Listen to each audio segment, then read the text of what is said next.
I think we can start now.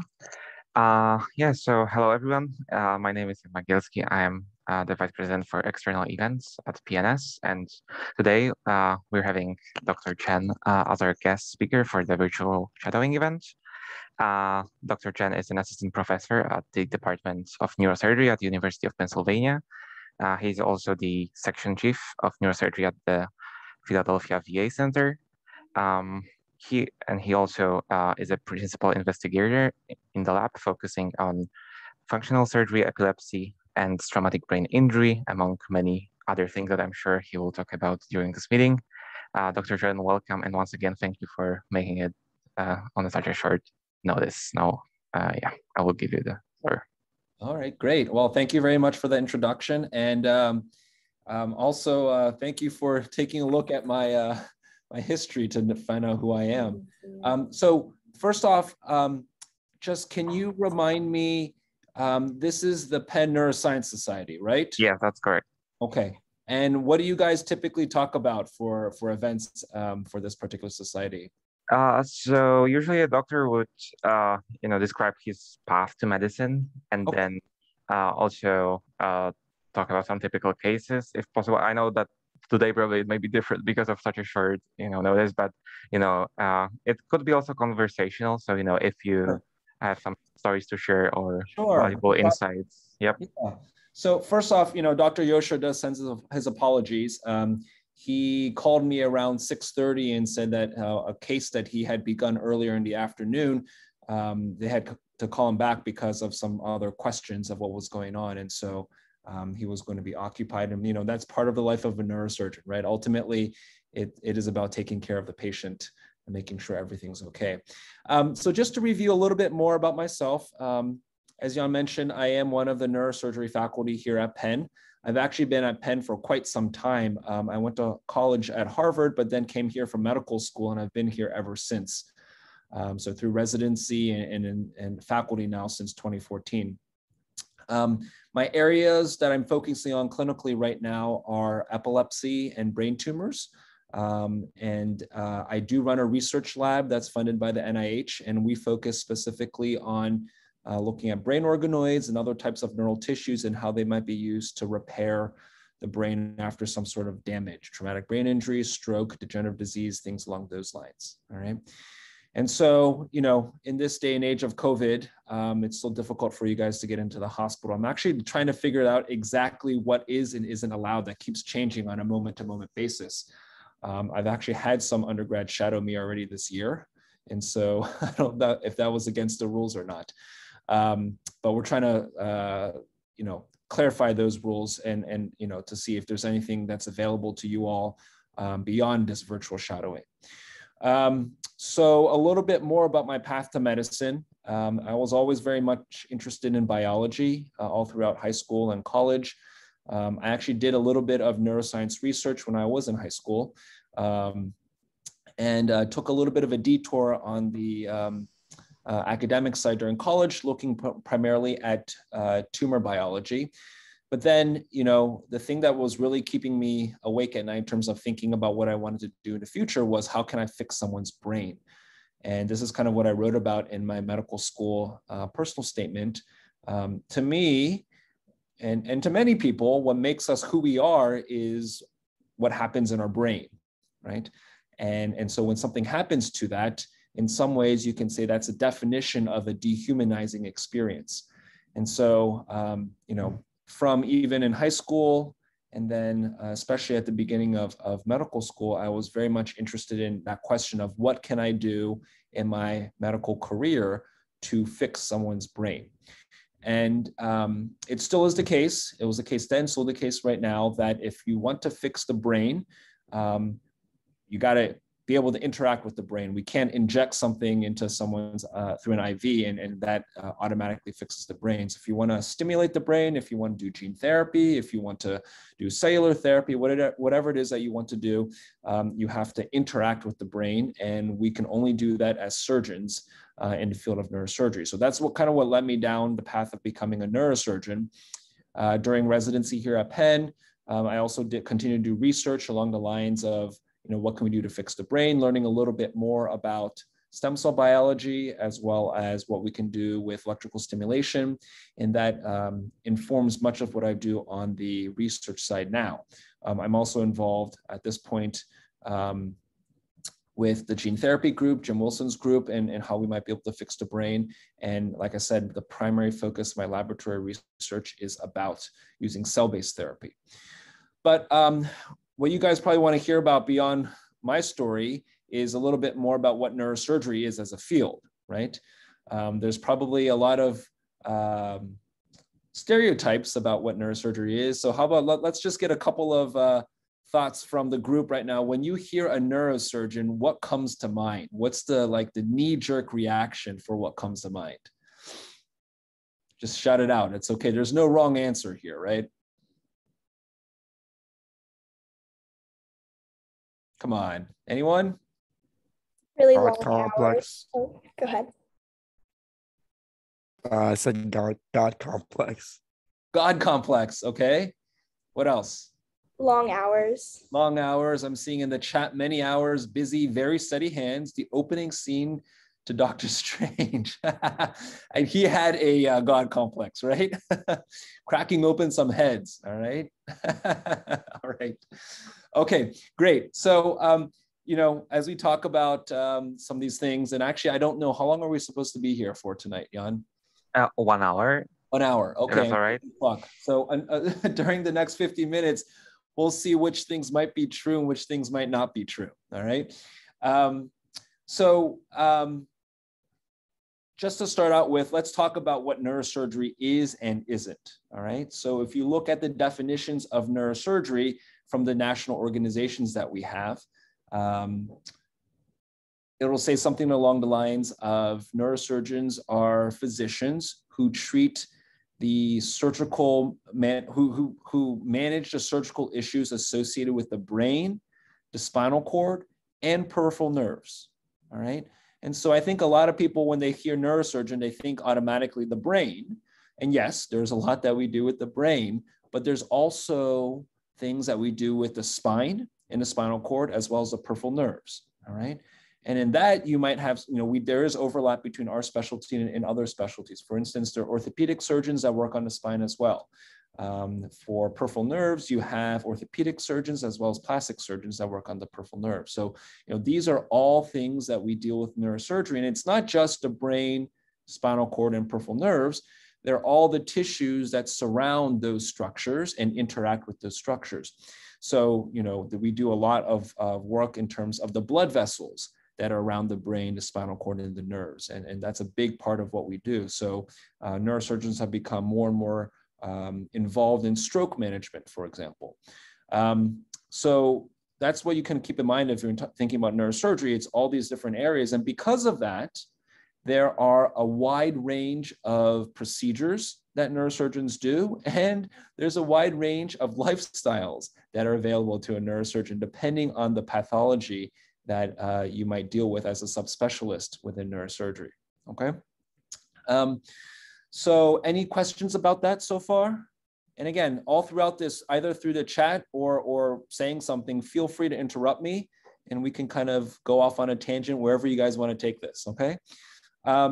So in more granular detail, what are the subspecialty areas of neurosurgery?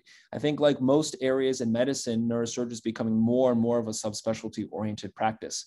So we have brain tumors, and those are tumors that are within the brain as well as around the brain. Those are all things that we deal with. There are tumors of the spinal cord and peripheral nerve. Again, tumors that are in those structures as well as around those structures. I mentioned vascular neurosurgery earlier. So anything related to a blood vessel that is by the brain or feeding the brain, those are all things that we do in neurosurgery. So things like aneurysms and arteriovenous malformations. I mentioned stroke. So opening up clogged vessels in the brain that could cause a stroke. Those are things that neurosurgeons are involved with. There is also spine, like I mentioned. So spine's a big area. You can talk about degenerative spine. So those are things where the diseases and disorders where some part of the spine breaks down just from arthritis and wear and tear with age. So disc herniations, scoliosis, where you have to perform fusions of the spine, things along those lines. There's also cancer around the spine or of the spine, as well as dealing with other pathologies that are within the spinal cord. There are also vascular lesions in the spinal cord and other things like that. Another area is called functional neurosurgery. So as opposed to dealing with the structure or the anatomy of the brain, spinal cord, and peripheral nerve, we're talking about doing surgeries that affect the function of these different areas. And right now, that primarily involves deep brain stimulation, which is mostly for movement disorders such as Parkinson's. So I'm not sure if you've seen some of these videos, and maybe I can share one of those videos, but this is one of the things where, it's one of the most amazing things that you'll see in medicine. You can have a Parkinsonian patient who is very, very stiff, has a bad tremor. You turn on their DBS system, their deep brain stimulation system, and all of a sudden they are pretty much normal. And you turn it off and they're back to being stiff and tremory and not being able to move. Functional neurosurgery right now also involves epilepsy surgery. So different types of procedures where we take out parts of the brain that are causing seizures, or we use now a lot more technology such as laser ablation, where you can put a laser catheter into the brain to ablate an area or heat up an area of the brain causing seizures. And there are also other types of devices that can kind of change how seizure networks work, and those can also be effective in decreasing seizures. There's also neurotrauma. So anything that can damage the rest of the body can obviously damage the brain. Car accidents, falls. We've also seen a lot of weird things where you have, a nail gun that's been, sent into someone's head. I've had a colleague that has had an arrow from like an archery set, go into someone's head.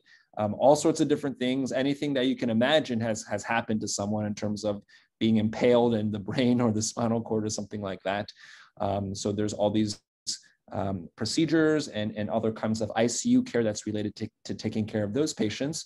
And last but not least, there is pediatric neurosurgery. So, there are many disorders that are more commonly associated with pediatrics.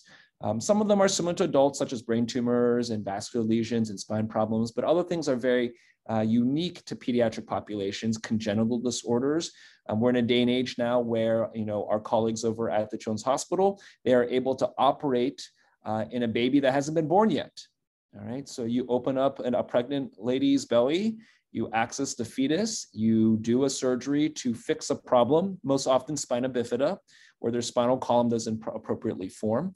And then you put baby back into mom, and then you allow the mother to deliver that baby. And there are specific indications where it's been shown with randomized control studies are gold standard for evidence in medicine that doing that surgery actually has a significant improvement in outcome for that baby. All right, so there's all sorts of really cool things. So before I go on, just wanted to see if anyone had any questions or wanted to any clarification on the things I've talked about so far in terms of the scope of neurosurgery. No? Okay, so let's move on to the personality traits and lifestyle of the neurosurgeon. All right, and here we can start talking a little bit about some of the stereotypes that neurosurgeons may or may not have. So neurosurgeons definitely pride themselves on being the best of the best. Part of this is something that our previous chairman, Dr. Sean Grady, talked about. He's been the leader of many of our societies, and he gave a talk recently about how sometimes this does go to a neurosurgeon's head, because there are opportunities in neurosurgery where you can make the dead rise, you can make the lame walk, you can make the mute talk. And as Dr. Grady said, what other figure in history does this remind people of, right? And so, this speaks to the fact that neurosurgeons can have an immense impact on patients' lives. There are patients who would be dead unless a neurosurgeon performed a procedure in terms of like a blood clot pushing on their brain. If you have a tumor that's pushing on someone's spine and you remove it in a right period of time, that person will walk again. If there's something else going on in terms of a stroke or some other type of a blood vessel problem, if you fix that, that patient will be able to speak again. So you can have a significant impact on patients' lives.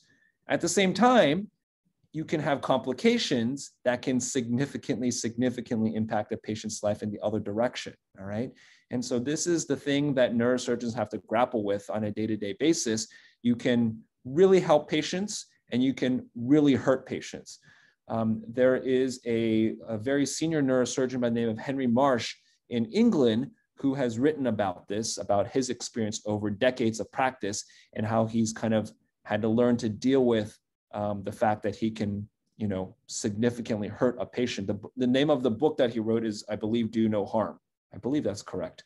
And it's this question about how can we go through neurosurgery and train neurosurgeons and become really great neurosurgeons and minimize the number of eggs we break in order to make an omelet, so to speak. All right. So, like I said, neurosurgeons have a lot of pride in what we're able to accomplish and what might even come down the pike in terms of new treatments for patients, things that we can't cure yet, but one day might be able to cure. And truth be told, you will meet a lot of neurosurgeons potentially who are a little bit full of themselves. That's part of the truth. All right. That being said, I think that especially here at Penn, there's been a long tradition started by Dr. Grady, our former chair, and now by Dr. Yoshor, that should not be the case. We should treat everyone with respect, and we are not better, so to speak, than other people just because we're neurosurgeons. And I think that if you interact with the neurosurgeons in our department, you'll see that. People are down to earth. People are humble about what they can and can't do. We all recognize that we can hurt patients, and we do whatever we can to minimize that and do what we can to help patients. Any questions about that? No? Okay. All right. So let's talk a little bit more about the training process for neurosurgeons. What does that involve? All right. So just like any other physician, you go through medical school. These days, I think a lot of students, so I'm also on the admissions committee for the School of Medicine at Penn. And so we see a lot of students who have taken some years off between college and medical school. That's a trend. It's not always the case that you have to do that in order to get into a good medical school, but it's a trend that we're seeing. Medical school is typically 4 or 5 years. Some people end up taking some time off to do other things that they're interested in, and that's perfectly fine. And then neurosurgery right now is a 7-year residency program. And you might think, oh my goodness, 7 years, that is a long time after college to get training. And you're right, it is a very long time. But the thing is, any kind of specialist in medicine is going to have a long period of training. So if you want to be a cardiologist, that's 3 years of internal medicine, and then a 3-year cardiology fellowship. So that's 6 years, not too different from a neurosurgeon. If you want to do anything that's a little bit more specialized now in medicine, it's going to be a long road. And that's just something that you have to accept. I think that, the people and the higher ups, they recognize that it's a long time. But, on the other hand, people recognize that in order to train physicians to deliver good care, it takes time. All right.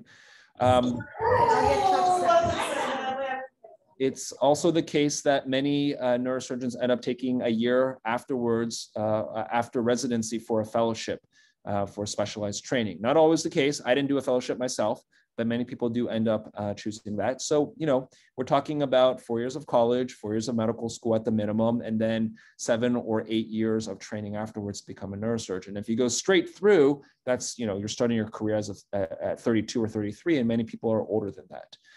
So it's a long road, but again, many people end up doing that even if they're not a neurosurgeon. So I see a question here, where did I do a fellowship? So I did not do a fellowship. I'm one of those examples of people who didn't do a fellowship, yet I'm still able to do very specialized work, because you pick a lot of things up during residency, and then you pick a lot of things up when you are done with your residency fellowship. So one of the things that people emphasize in neurosurgery is you will continue to learn new things all throughout your practice. Neurosurgery is one of the specialties where we rely a lot on technology. So that's really cool and really fun about neurosurgery, but it also means that things that you learn during residency and fellowship are going to be obsolete potentially later on in your practice. So, we have faculty in our department who, when they started practice, they didn't have CAT scans. They didn't have MRIs. They had to learn how to read CAT scans, learn how to read MRIs. And I do things now, I just turned 40 this year. I'm not too old. And I'm 8 years in practice, 7 to 8 years in practice. And I do things now for surgeries that I never did as a resident. So in the span of just, 7, 8 years, we are doing things that are totally different than what I trained in for residency. And so, you just have to have this idea that you're going to be continuously learning new things. Okay. All right. Let's see. There's a bunch of questions. Let me just take a moment here to answer some of these questions. Maya asks, do you feel like you've had to make sacrifices in your personal life? So I will definitely get to that in a moment. I'll talk a little bit about what to expect in terms of the lifestyle of a neurosurgeon. What is a relationship between neurosurgeons and neuroscientists? So I personally, I think I'm both a neurosurgeon and a neuroscientist. I run a basic lab, a translational lab, and people are doing animal surgeries and animal experiments, and hopefully setting the groundwork for us to translate some things into new neurosurgical procedures in the future. So neurosurgeons, especially in academic centers, many of them are surgeon scientists who have labs, who run research enterprises and get funding from the NIH, everything else that a PhD would do. There are also many neurosurgeons who end up collaborating with scientists.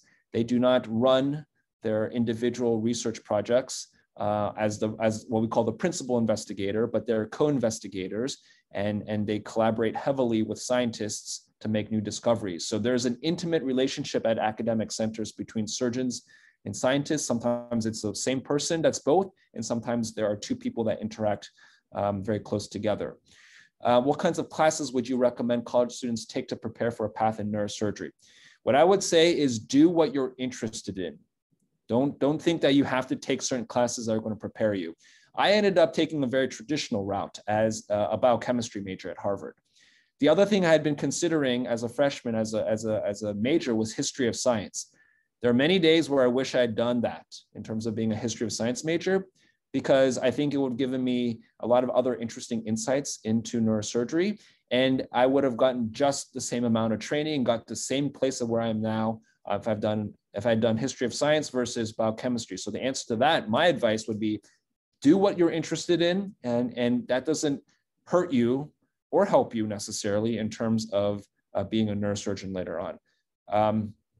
At the same time, what I would say is if you already are leaning in this direction, people who are very good at computer science and coding and mathematics, that's becoming more and more important to neurosurgery because of how technical it is. And to be honest, it's becoming more and more important to all of medicine because it's becoming more technical. There's a lot more discussion of artificial intelligence and machine learning and things like that, big data sets, bioinformatics, they're all filtering into medicine and also in neurosurgery. What does a normal day look like for you? So I will get back to that when I talk about the lifestyle of a neurosurgeon. How physically rigorous? Again, I will get to that. And what has been the hardest decision I've had to make during my medical career? The hardest decision.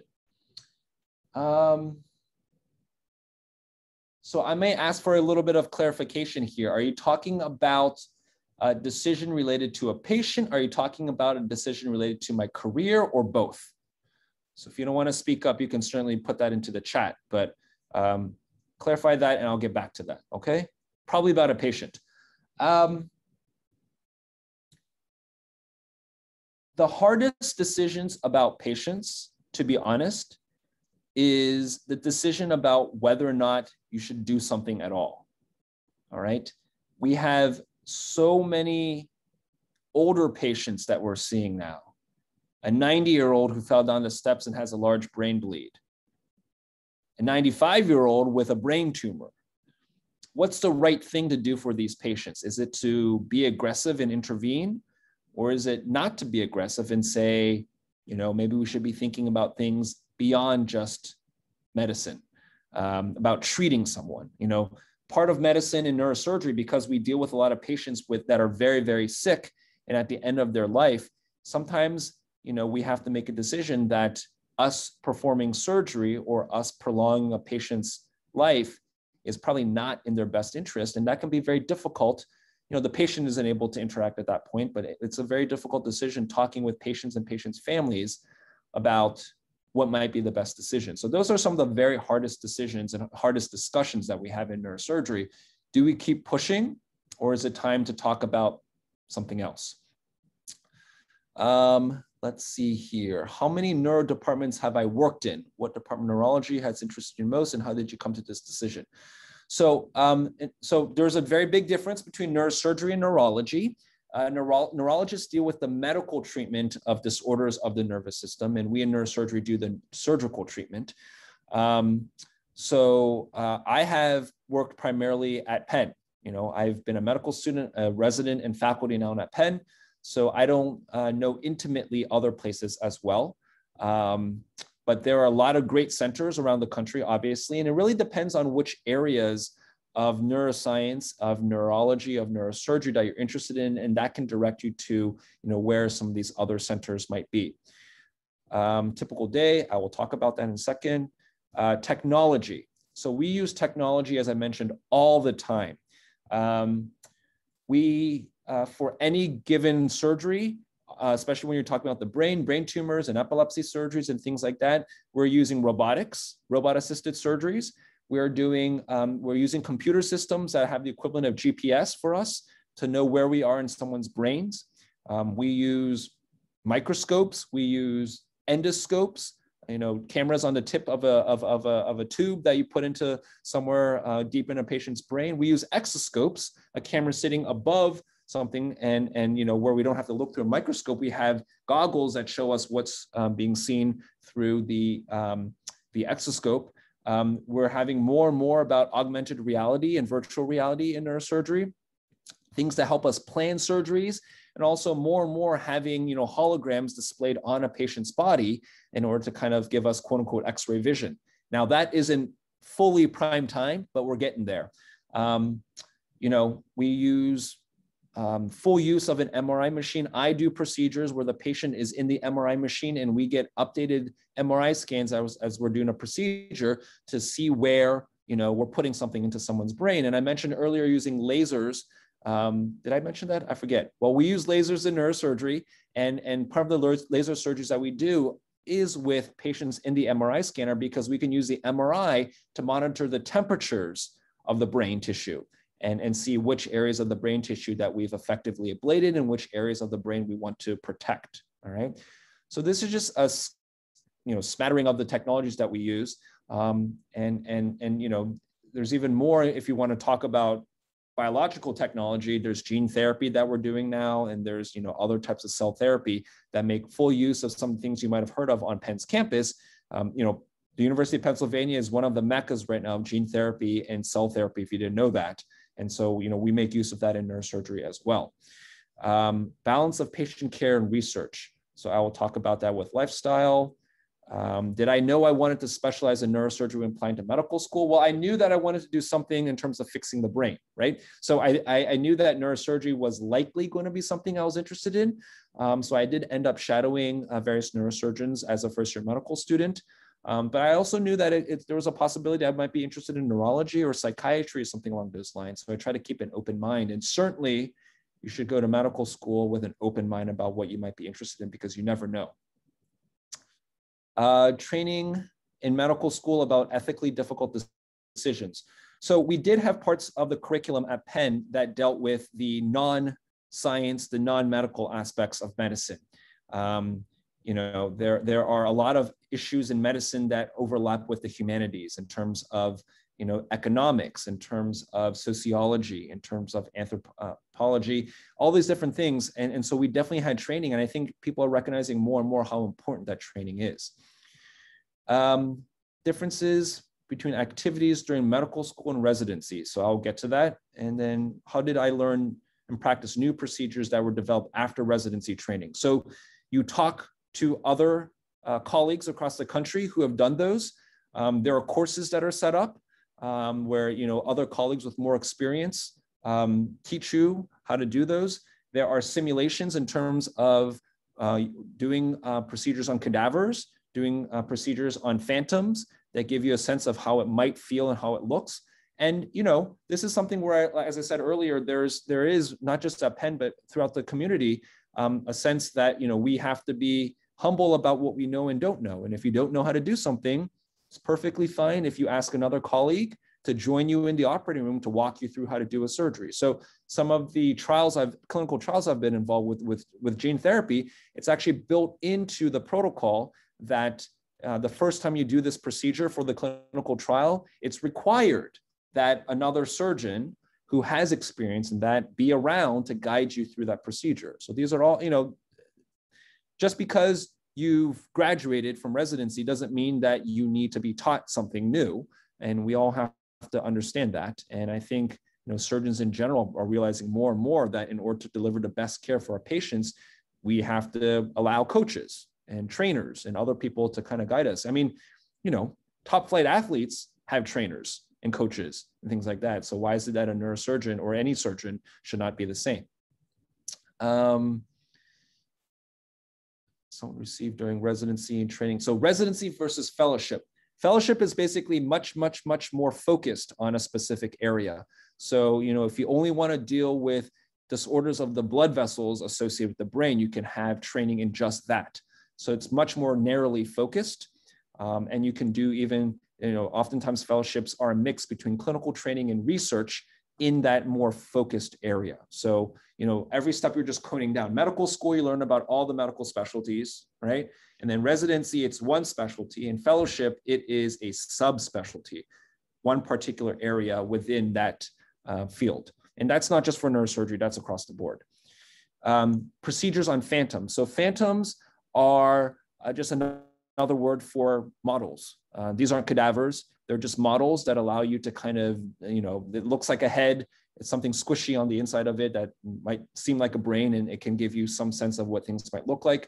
Especially in the phantoms are often used a little bit more as models when you're talking about MRI procedures, because then you can kind of run an MRI scan on the phantom, and it doesn't come with the risks and the expense of a cadaver or a human patient as a clinical trial subject. Okay, so I think I've caught up with most of the questions except for lifestyle. And that's probably something that many of you are very, very interested in. Say, well, everything that I've heard might be really cool, but I don't know about this lifestyle thing. So it is definitely the case that neurosurgical training is hard.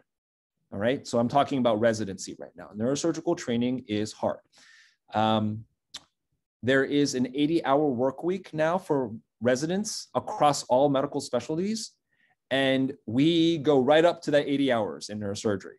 All right, so that's it's not every year during residency because there's ebbs and flows in terms of what you're doing, but there are several years of residency where you'll be working 80 hours a week, and that's because there is a lot to learn how to take care of patients, and patients are sick and they need our help. We can't just say in neurosurgery, oh, you have a brain bleed, I don't want to deal with you right now. I'm going to wait until tomorrow. It doesn't work that way because that patient will be dead by tomorrow. All right. So, neurosurgeons have to get used to long hours and emergencies because that's what happens with our patients. Neurosurgeons can't just say, I'm only going to take care of you when it's convenient for me. Okay. So residency is tough, no question about it. Now, as I mentioned earlier, residency isn't hard every single year. So just as an example, at Penn, our residents work probably close to 80 hours their first and second year. Their third year is a little bit lighter because they start taking call from home. They're not in-house in the hospital for their call. They take call from home. And if it's quiet, then nothing's going on. Fourth year, you start managing teams. And so you're taking home call and there's a first year or second year resident in the hospital that can take care of things for you. You just kind of have to manage things from above. Fifth year is actually a research year, meaning that you are not doing clinical work, you're doing research. And then sixth and seventh years, you are again in a more senior position where it can be busy, but you are not dealing with minute to minute things in the hospital. So there are different types of call. When you're on call as a resident, sometimes you are in the hospital physically. And this goes back to the days where residents were called residents because you lived in the hospital. You never left the hospital.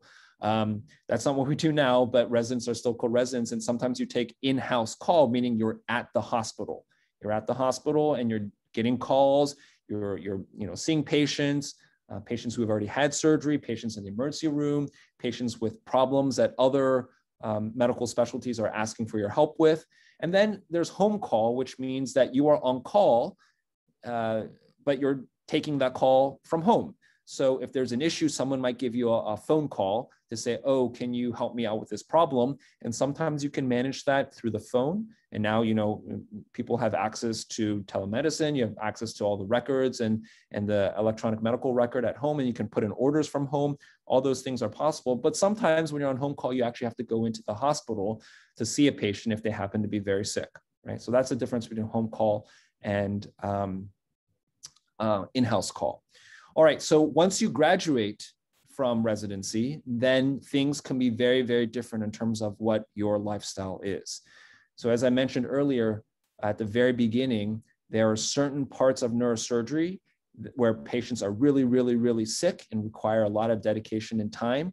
And also there are certain parts of neurosurgery where it's more what we call elective, meaning there are fewer emergencies and you can kind of have more control over what happens on a day-to-day basis. So as an example, if you are focusing just on neurotrauma, well, you never know when patients are going to come in, right? You never know when someone's going to be in a car accident. You never know when someone's going to fall down the stairs. And so those are things where when you are on call, you never know what's going to happen. So attendings, which is what we call doctors that have finished their residency and fellowship, attendings are also on call.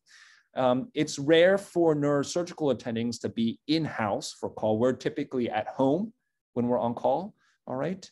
And so that means that we're at home dealing with whatever we're dealing at home with our families, with whatever else. And when we're on call, we just have to know that anytime the residents might call us saying, oh, there's this issue.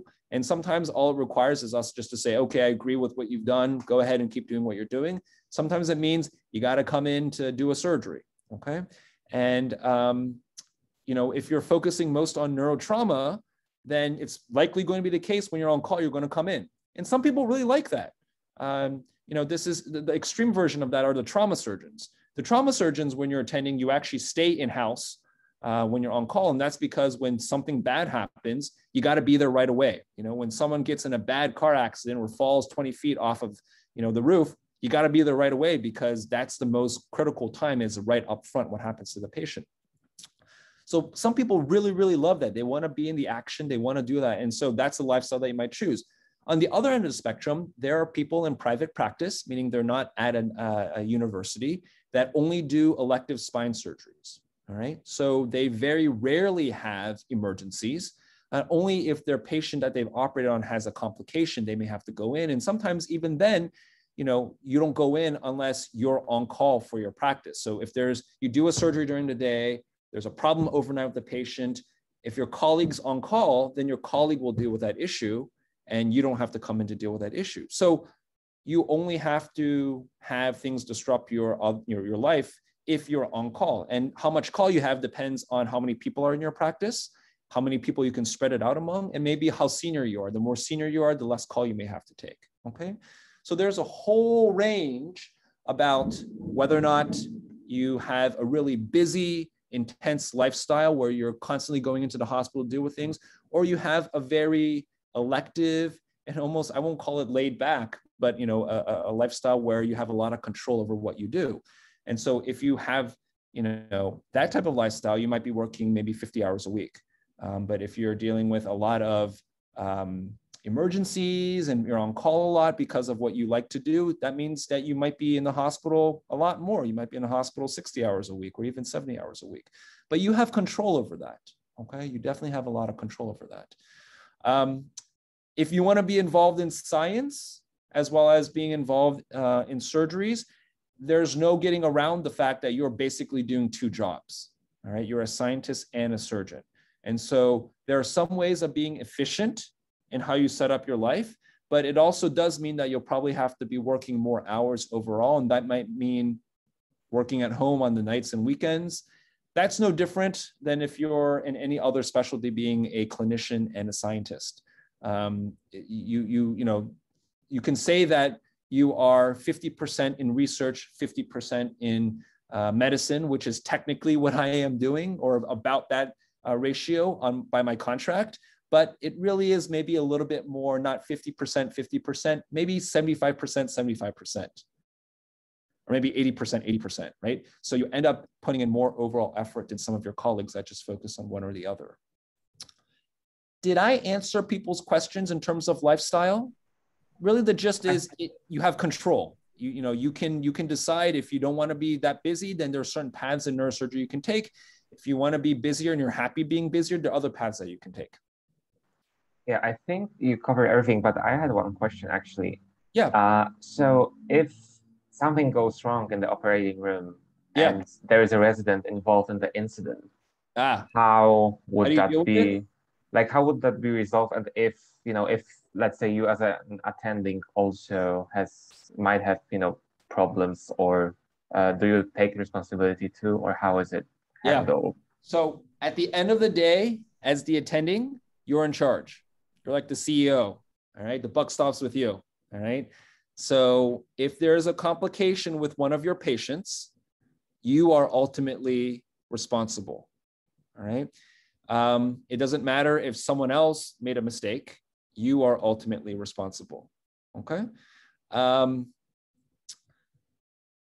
So, that always brings up this question of, well, how do you train residents, right?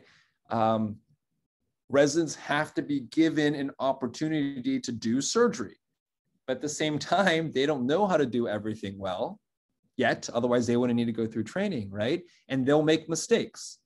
And there are ways of going about it to make sure residents are ready to move on to the next step. And sometimes the attending has to step in and say, okay, well, you're not doing it correctly. I need to take over right now to make sure we actually do this correctly, all right? And different residents are different levels of experience. So as they get more experience and are capable of more, we attendings have to allow those residents to do more and more and more. If they make a mistake though, it's on us, all right?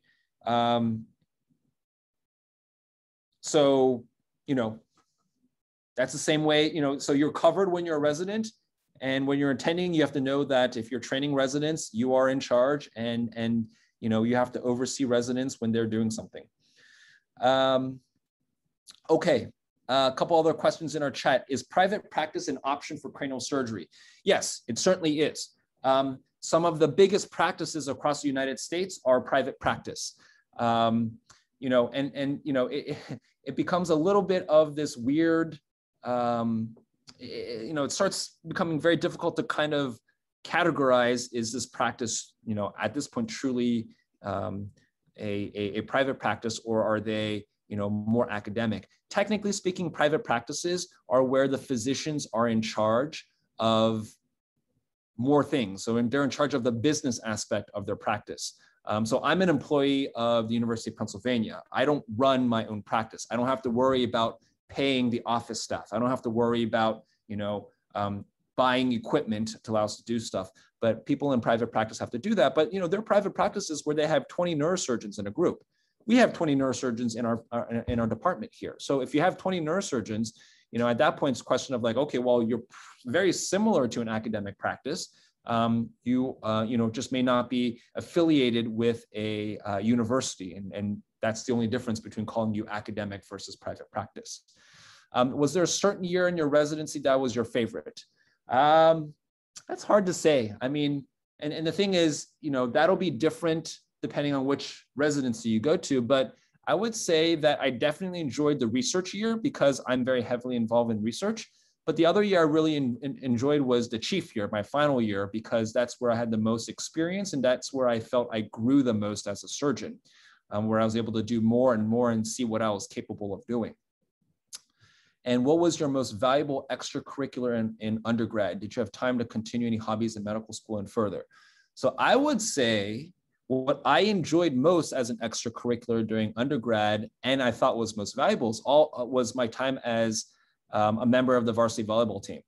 So I was a walk-on, I was a manager the first year, and then I practiced with the team as a manager, and I made the team as a sophomore. And that for me was the most fun I had during college, road trips with my team, but also it showed me that I can pick up something new, and if I put enough time and effort into it, I could actually make my way doing something. So that's the most fun. And then in terms of continuing things in medical school and further, certainly in medical school, there was time for a bunch of extracurriculars. I actually continued to play, in a club with a neurology resident actually that I met during my first year of medical school. And I also continued some things in terms of music. So there's definitely time during medical school. I would say that right now, I don't have too much time to do things in terms of hobbies, unfortunately, because of decisions that I've made. Namely, my wife is also a neurosurgeon. She's one of the attendings at CHOP. And also we have 3 kids. And so between all of that, there's not much time for us to do anything else. But, I do have plans. I've tried to get my kids involved in playing tennis. That's the sport I played in high school, and they haven't caught on. So unfortunately, that's not working. But there are other plans about getting the kids involved in activities that I like to do as well. How do you feel the social part of being a neurosurgeon is? Are your colleagues supportive, or is it competitive and toxic? How about your peers during medical school? Well, so first off, let me answer that second part of the question. Peers during medical school. There are certain medical schools that are known to be more competitive than others. If you get, if you guys are at that point of applying for medical schools, and you might have heard about some of these, reputations. Penn, I can tell you, is not a place where people are super competitive. They bring in people that are more used to and are better at working in teams. So, medicine in general is becoming much more of a team-oriented activity. It's not that the neurosurgeon is the captain of the ship anymore. It's that you have to be collaboratively working with other members of the care team in order to deliver the best care. All right. So I felt that during medical school, it was very collaborative.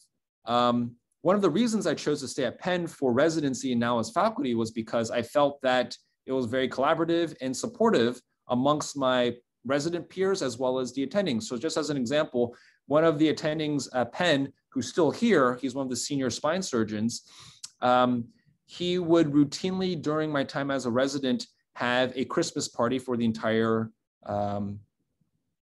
department that he paid out of his own pocket. We have, not during the COVID era, but for many years, there's been an annual softball tournament across the different residency programs in neurosurgery. It's in Central Park in the early summer. And this particular attending would buy uniforms, bags, and all sorts of other paraphernalia for all the residents every year out of his own pocket. Same guy would also have a party at the end of the year for the graduating chiefs, where it was up to the residents what was done. So there would be some sort of fun event, and there would be a dinner at a fancy restaurant, typically a steakhouse. So, over the years, there's been go-karting, there's been golf, there's been, seeing a baseball game in a club box that was rented out for us. There's been going to Atlantic City, like all these things. And this one attending paid for all of this out of his pocket. The residents are his kids. He doesn't have his own kids, so the residents are his kids. And he would do this because he appreciated what the residents did for him in terms of helping take care of his patients. And he just enjoyed hanging out with the residents. And, he enjoys hanging out with his colleagues as well that used to be residents like me. So, yeah, I haven't felt that at Penn, especially, that there's been any kind of a toxic environment. I felt that, the people in leadership, the chairs, Dr. Grady, now Dr. Yoshor, have been super supportive. Dr. Yoshor, he loves to just call faculty and residents or text them out of the blue and say, how are you doing? You know, just like, what's going on? How are you doing? Tell me how your day was, that type of thing. So, you know, it's great when your chairman does that, you know. And how is it being married to another neurosurgeon? Well, there's definitely pros and cons to that. The cons are, you know, especially if you have kids, then we're always worrying about childcare. Now, one of the perks about being a neurosurgeon is, yeah, I happen to make a rather decent salary, so we can hire people to help take care of the kids. But, you know, they're not there 24/7, so there's still some stress associated with that. We have to kind of align our schedules so that we're not on call at the same time, right? So, you know, there can't be emergencies for both my wife and me at the same time. Otherwise, what do we do with the kids, right? So there are definitely stresses there. You know, there are days when both of us are just really, really tired. And that's just part of, you know, this life that we've chosen. But at the same time, there's no one better to know what the other is going through, right? There's no one better to know what the bad things, if you had a complication with a patient, I can just text my wife and say, I just had a patient where this happened, and she'll completely understand and can commiserate and empathize, right? And at the same time, you know, if something goes really, really well in the operating room, like you took out a really difficult tumor and the patient's doing great, you know, you can celebrate. I can celebrate with my wife because she does very similar procedures, and she knows what it feels like when you have that rush of doing something that was like, you know, literally playing a very delicate game of operation and you won, right? So there are pros and cons, but you know, I wouldn't have it any other way. You know, I don't regret it at all. I wouldn't have it any other way. All right, we've got 5 minutes left, and thank you for sending all these questions via chat. Is there anything that I haven't covered yet that is still a burning question that someone might have?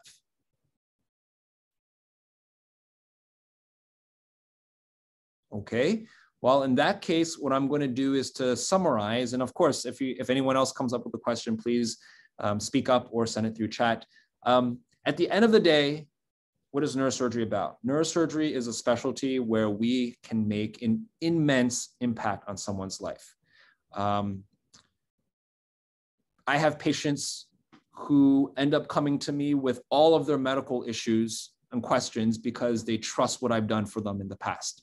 I can't help them with all of these questions, but because I was there at their greatest moment of need and I got them through that, they want to have my opinion on their blood pressure medication. I'm like, I don't know anything about blood pressure medication anymore. At the same time, you are in a position where you can potentially hurt patients quite a bit. So there's very high highs and there can be some really low lows. And that's just the nature of being in this position of having the opportunity, having such an immense impact on someone's life. So it can be very, very, very rewarding. And on the whole, we help more of our patients than we hurt. If that weren't the case, then we wouldn't be doing what we're doing. But on the whole, we help our patients way more than we hurt them. Neurosurgery is a specialty that is constantly evolving and is constantly undergoing innovation. You know, like I said, the things I do now are not what I learned during residency. That's in the span of 7 to 8 years. In another decade, we'll be doing things that are not things that we can do right now. That's why I'm so interested in the research aspect of neurosurgery. You know, I want to create, personally, I want to create new procedures and new treatment strategies that don't exist right now and can help patients that we currently can't help. So one of the biggest questions right now is that, you know, we can't help a patient that has a brain injury or stroke. If they've completed that stroke, if they've had that brain injury, they have problems associated with it. You know, we say, well, give it time, do some rehab, and hopefully things will get better. But we can do better than that. We can definitely do better than that. And it's on neurosurgeons as well as our neuroscientist colleagues to say, okay, how do we figure out ways of doing better? How are ways of, you know, us being able to take out a brain tumor better? How are there ways of us doing all sorts of different things better in neurosurgery? Well, this is taking advantage of, you know, our backgrounds in biology and the other sciences, but also our ability to make use of all these different technologies that are available to us, right? Things that are in other fields, how can we adapt them in other fields and bring them to neurosurgery? And sorry, I heard someone was about to ask a question. No, I just wanted to say that I think 3 more questions appear in the chat in the meantime. Yeah, I saw that. I saw that. Okay. Oh, how physically vigorous is neurosurgery? It is definitely, it can be intense. You know, I've had surgeries where I started at 8 o'clock in the morning and I'm still operating at 4 a.m. the next day. All right. That's not most of the surgeries, but it can occasionally happen. Now, you know, is it the case that someone can't handle these things if you have other medical disorders? Well, let me just bring up the example of Corinne Marasco, who is a female neurosurgeon and the chair of neurosurgery at the University of Michigan. She has spina bifida, and she at this point requires a wheelchair to get around. She still operates. All right, she's a pediatric neurosurgeon and still be able to get through things. There are ways of adapting as a surgeon to be able to do the procedures that you want to do to take care of patients. Okay, so just because you feel that you may have some sort of a medical issue, it doesn't mean that you can't do neurosurgery. We have people in very well-established people in high places who are very accomplished, who have what someone might call a handicap. All right. If you had to choose what you do enjoy the most, your research or the surgical part of your career, it's a mixed answer. I'm not as interested, to be honest, in terms of the procedures, the surgeries that I currently do. I'm interested in the surgeries that I'm going to be able to do in 10 to 15 years, hopefully the ones that I take from the lab and bring into the clinic. So right now, I would say I enjoy quite a bit the research, but in 10 to 15 years, I hope to be able to say to, you know, future classes of the PNS that I very much enjoy the surgeries that I'm doing because I help create them. All right. And last question, fetal surgery. So, you know, the chief of general surgery at CHOP, Scott Adzik, has his entire career been interested in this concept of fetal surgery and has looked for all sorts of different indications for what can we do to fix problems before the baby is born. There are a whole bunch of congenital problems that babies have, and what are the ones that we might be able to fix before babies are done, are born. And hold on one second, Dr. Yoshor just gave me a call. He may want to pop on just to say hi. So 1 second. We are still on, about to wrap up though. Did you want to pop on or do you want me to just close? You could, yep. Okay, sounds good. So Dr. Yoshor is going to make a cameo for us. But just to complete what I was saying, so Dr. Adzik worked with one of our former chief of pediatric neurosurgeons, Lee Sutton, to develop this procedure. And you know, he basically went to Dr. Sutton and says, what is an issue that we might be able to fix in a baby and really be able to change their life? And Dr. Sutton said, well, spina bifida, because those babies are born and you know that they're going to have a problem with their legs, problem going to the bathroom for the rest of their life. So if we could fix that, it would make a huge difference on this patient's lives. Oh, and here's Dr. Yoshor. Hello, Dr. Yoshor. Hey, how are you? I'm so sorry, guys, but you got a real life look at what neurosurgery is like. And I should emphasize, we rely heavily on our partners. So thank you, Dr. Chen, for pitching in. I mean, this is part of what we do. So I don't know what Isaac told you, and I don't want to keep you guys. I think the hour's almost done. It is done. I'll just say a few words. I don't know if Isaac talked about all the cool stuff. It is a great job, and we all love it. It is not a traditional lifestyle feel, as they say, but I kind of got around that when I was y'all's age. My epiphany was, if you do something you really like and you're excited to go to work every day, that's a good lifestyle. And I don't know if Isaac, if you told them, but you're a father of 3 girls, right? I'm a father of 2 boys and 2 girls. Yep. We do have lives. There are we have women partners. I'm going to be very proud to announce soon we're adding another woman partner, hot off the presses. And we do live lives, and we want more women in our field. We're very proud that 38% of our residents are women, which is much higher than the national average. What were the numbers we just heard the other day? I think they said it was 17. I think it was 17% was the national average. So we're more than double the national average.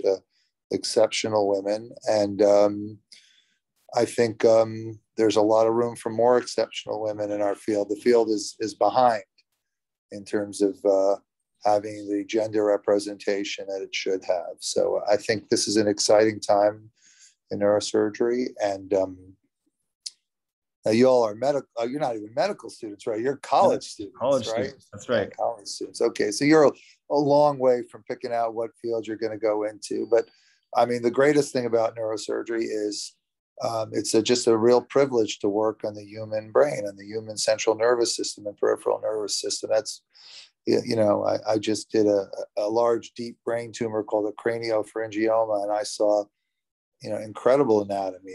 I was in the third ventricle. I saw the hypothalamus, you know, really, you know, up close and personal. And that's a privilege. And we get to help people. We get to take care of patients.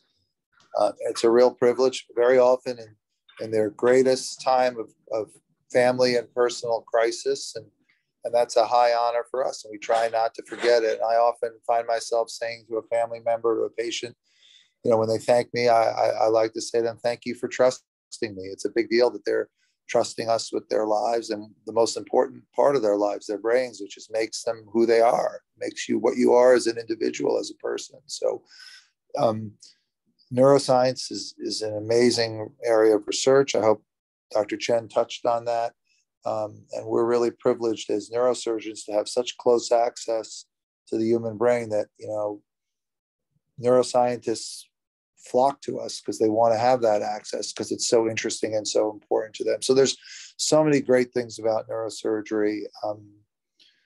And for me, at my stage of my career, one of the great things is I get to work with amazing young people. Like, I consider Dr. Chen a young person. You guys don't, but young faculty like Dr. Chen, who's, you know, brilliant and talented and just a wonderful guy to work with.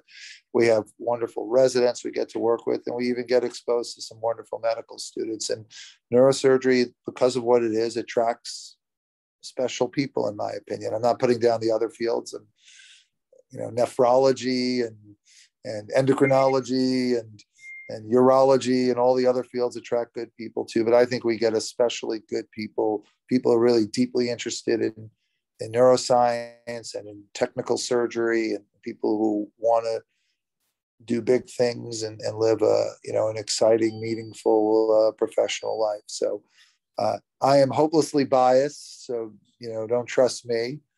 But I think what we're doing is really pretty terrific. Does that echo what Dr. Chen said, or was he even better than I was? What did he say? What did you say, Isaac? I think about the same message. Yes. I don't want to keep everyone later, but if anyone has any comments or questions, I'm happy to answer you. And again, I apologize for being late. So please speak up. We've had a steady stream of questions in our chat over the last hour, Dr. Yoshor. So, and you answered them all. I've done my best to answer them all. What was the most interesting question? That's what I'll ask, since you vetted them. my most interesting question. What's it like being married to a neurosurgeon? Oh, wow. How did they know? I told them. Yeah. What's it like? So what's the answer? There are definitely pros and cons, but you have someone that knows intimately what you're going through. Nonsense. It's all pros. What are you talking about? I know your wife. She's fantastic. There's no cons. That's a terrible answer, Isaac. There's no cons whatsoever. All right, I disagree with you. I'm flipping through. Are most of these students early in their undergraduate or midway through? I mean, what year is most of the students? It's all years, Dr. Yoshor, from All years. freshmen to seniors. Any liberal arts majors amongst you? Everyone's like a hardcore engineering or molecular biology major. No one, no English majors. There was a question about what were the recommended courses to take for preparation. I said, do whatever interests you the most. And I said that I was a biochemistry major, but I regretted not doing history of science. I was a philosophy major, and I don't regret that at all. In fact, I think that's one of the things that attracted me to the brain is the questions about theory of the mind. I enjoyed that kind of stuff as a college student. So yeah, I think the answer is you can do anything. There's nothing special to prepare. And frankly, you shouldn't be preparing for a career in neurosurgery in college. You should be exploring things and getting a broad exposure to whatever you're passionate about. And if you all go to med school, that's the time to really start thinking about subspecialties.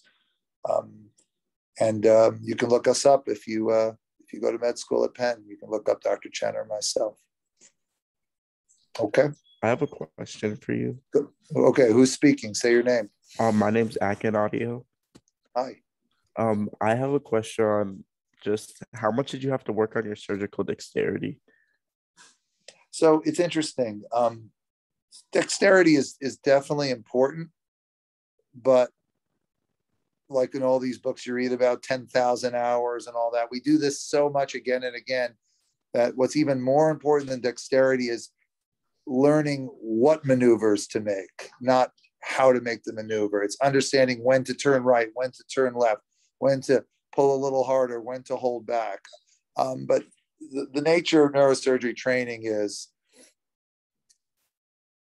so prolonged. You know, it's 7 years of residency that, yes, there are people who catch on a little quicker than others, who have a little natural dexterity, but we all work on our dexterity so much that I think it ends up being quite good, at least in a program like ours. What do you think, Isaac? Yeah, I think that, you know, everyone has their own pace, but you know, you learn what you need to do. It's more the process of like you're saying, the process of the steps to take, not so much exactly how you move your hand or something like that, you know. But it does require a certain, you know, you don't want to go into this field unless you're good with your hands. Yes, I think it does require some natural dexterity. People like to build things, to put together IKEA furniture, stuff like that. I think there is some correlation there, but it's not like you have to be a wizard of craftsmanship. And this is its own craft, and you become a wizard at it by learning it and by applying your craft. It's lots of hours is the key thing. Lots of hours. Good question. Anybody else? All right, I'm going to go talk to my patient's family. That's part of the job now, is to tell them how surgery went. So again, I apologize to you guys. And I know Dr. Chen did probably a better job than I would have done anyway. And good luck on your exciting careers. And if you're in med school a few years from now and you think about neurosurgery, look us up. All right. Thank you very much for managing to come in, even though you're still in the operation. Well, I'm not in the operation. I'm finished. No, about the space. I mean, in operation space. Let's make that very clear. The whole way outside the operating. That's what. Yeah. And that's one of our rules. Patients come first. Good night, everybody. Nice to meet you. Bye-bye. Nice. Thank you very much. All right. Anything else for me, or else we can wrap up? We're already 12 minutes over. So, Jan, want to call it a night at this point? Someone still has questions. Oh. Then we're fine with finishing now. So does anyone still have some questions? All right. So thank you very much, Dr. Chen. That was a very productive and interesting meeting, I'm sure, for everyone, because we had quite a lot of interaction, and I'm sure that everyone enjoyed that.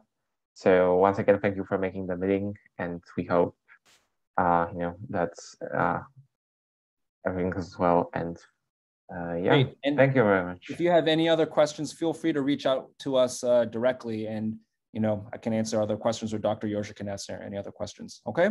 Thank you for that. All right. No problem. Take care. Good night, everyone. Thank you. Good night.